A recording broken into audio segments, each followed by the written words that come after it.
mitra kerja dengan aduan terbanyak. Jadi kita bikin pemeringkatan lah ya. Dalam konteks kuantitas ya, aduan yang terbanyak. Pertama dunia peradilan. Tapi masyarakat nggak mengadukan Mahkamah Agung secara khusus, tapi pengadilan ini, pengadilan itu ya. Sehingga kami kategorikan sebagai pengaduan ke Mahkamah Agung. Jumlah aduannya 149, presentasenya hampir sepertiga dari aduan yang masuk, yaitu 31,7%. Keterangan jenis aduan kebanyakan tentang perkara, ya, penanganan perkara, mafia peradilan, mafia pertanahan, dan profesionalisme pelayanan publik. Yang kedua terkait narkoba, ya, BNN. Nah ini ada 113 aduan, ya, 24,1%.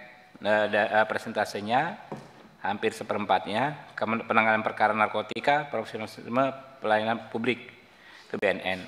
Yang ketiga adalah Kejaksaan Republik Indonesia, 85 aduan, ya, presentasinya 18,2%. Penyalahgunaan kewenangan, penyalahgunaan pelanggaran pidana oleh oknum anggota dan pelanggaran kode etik. Keempat, Polri, jumlah aduannya 60, presentasinya 12,7%, ya. Hal ihwal yang diadukan penanganan perkara, profesionalisme pelayanan publik, penyalahgunaan wewenang, pelanggaran kode etik oleh oknum anggota. Keempat, KPK, 23 aduan, 4,9%, penanganan perkara korupsi dan profesionalisme pelayanan publik. Keenam, MK, ya, 18 aduan, 3,8%, penanganan perkara profesionalisme pelayanan publik dan penyalahgunaan wewenang. Komisi Yudisial 13 laporan, 13 aduan, 2,7%, profesionalisme pelayanan publik dan penyalahgunaan wewenang. PPATK 8 aduan, 1,9%, penelusuran transaksi terkait tindak pidana.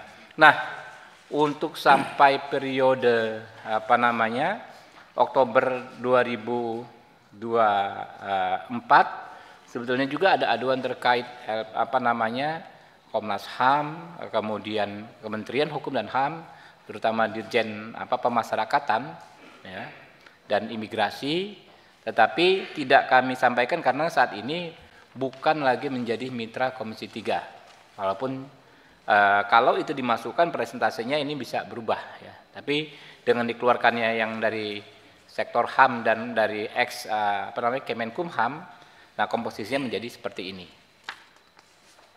Nah, tadi laporan.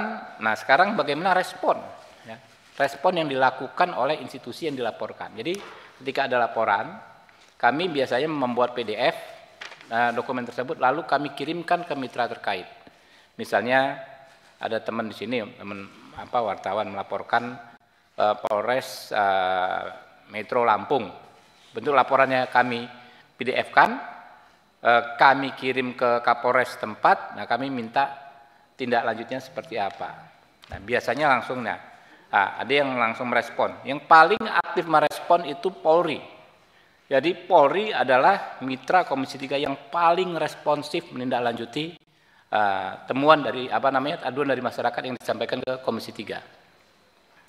Tingkatnya hampir 94%, hampir 100%. Kenapa? Karena setiap kita tindaklanjuti aduan tersebut langsung direspon. Kapolresnya langsung telepon, ya, langsung memberikan data-data terkait. Dan langsung saat itu kita komunikasikan, ya, kita kawal terus bagaimana penanganannya. Kedua, Kejaksaan Republik Indonesia. Tingkat responnya adalah 89%. Komisi Yudisial 85%, PPATK kurang lebih sama, Mahkamah Konstitusi 78%, KPK, BNN dan MA. Ya. Ini tingkat respon. Nah, ini ada beberapa highlight, ya. Pengaduan masyarakat ke Komisi 3 DPR RI, ya, 2024-2009 melalui RDP, RDPU dan tindak lanjutnya oleh mitra kerja. Yang pertama ini yang yang sudah periode ini, ya. RDPU dengan Kapolda NTT soal Ibda Rudi Soik, ya. Jadi kami sudah mendapat konfirmasi ya, Ibda Rudi Soik ini kan yang tadinya akan di PTDH-kan karena menginfokan soal BBM ilegal ya. Kami sudah mendapatkan konfirmasi bahwa terhadap Pak Rudi Soik ini tidak jadi dikenakan PTDH, pemberian tidak dengan hormat. Kalau teman-teman ingat kan kemarin ada di sini ya, kita panggil ya. Kedua, RDPU dengan Kapolda Sulawesi Tengah. Nah, ini ada di 2 periode sebetulnya. Periode pertama ketika sebelum pelantikan yang ini, lalu yang kedua setelah pelantikan. Menarik sekali dalam memproses aduan ini, ya.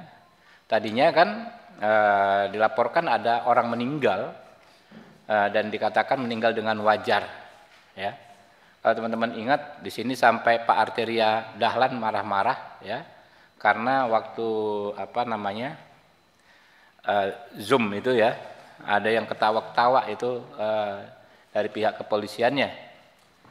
Nah, kami meminta waktu itu Polda Sulawesi Tengah untuk mengejar lagi nih. Ada apa sampai ada orang meninggal, dan ternyata akhirnya setelah RDPU dan Komisi 3 bisa ditemukan fakta bahwa meninggalnya tidak wajar karena dianiaya ya, dan pelakunya dikenakan PTDH ya. Kemudian juga RDPU dengan pemilik penghuni apartemen